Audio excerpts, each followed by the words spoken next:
所以咧，我哋今日為吳神父多謝天主，佢能夠一生佢放心讀書，又去咗英國，又去咗意大利，佢翻咗嚟一路做神父、做教育者，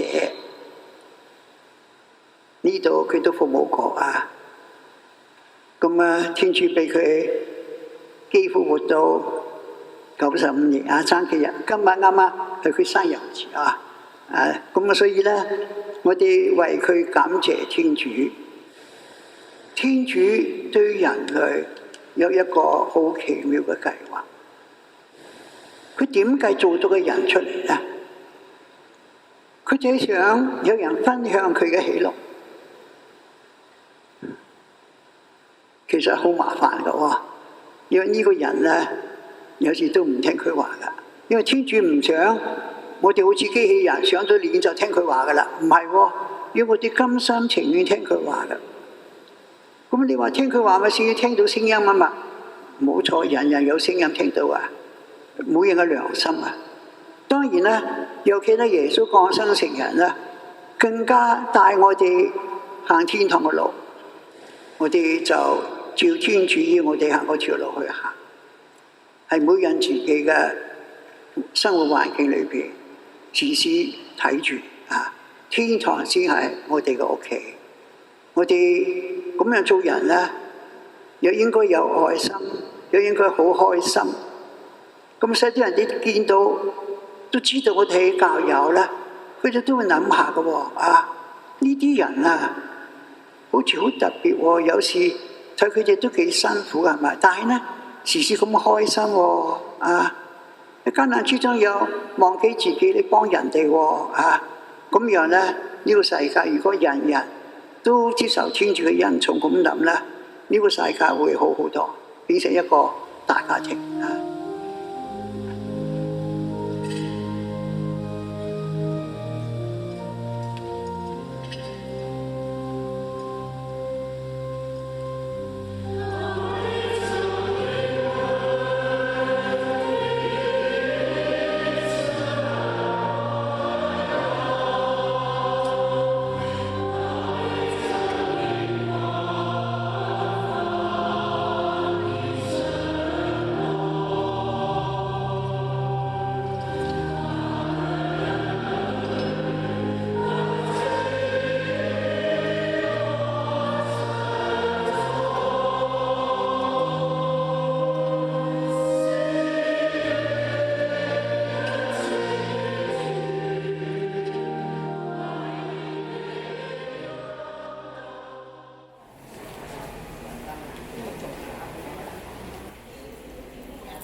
萬福瑪利亞，你充滿聖寵，主與你同在，你在婦女中受讚頌，你的親子耶穌同受讚頌。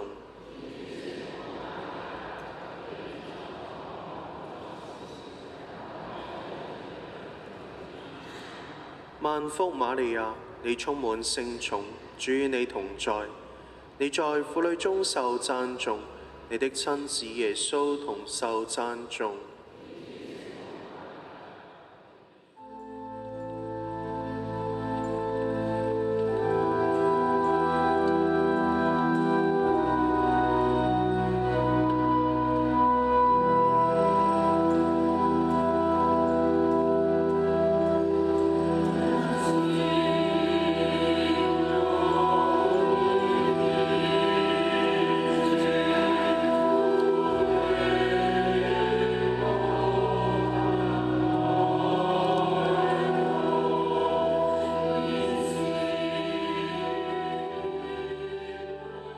我哋喺粵華讀書嘅每一年，好少機會去到慈幼，就係每一年嘅5月24號進教之後瞻禮咧，會去嗰度參加聖母像出遊。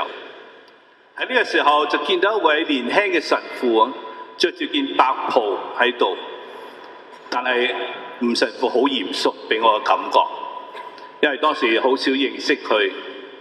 咁但係今日我睇返，唔怪之得咁嚴肅啦。因為佢係負責咩啊？教務主任、訓導主任啊！但係你認識吳神父多咗之後呢，特別喺安多尼聖堂服務嘅時候，俾我哋見到係一位謙謙君子，喺佢所教導嘅善會啦，或者佢喺每一日每個主日喺呢度主持彌撒講道理，喺修和室聽告解，去教導慕道班。佢真係喺好多弟兄姊妹當中，佢讓嗰啲勞苦負重擔嘅人，佢去安慰佢哋。希望我哋都能夠學習到吳神父佢呢一份愛主愛人，亦都喺我哋嘅生活當中去擔負其他弟兄姊妹嘅重擔，一份鼓勵嘅說話，一份安慰嘅說話。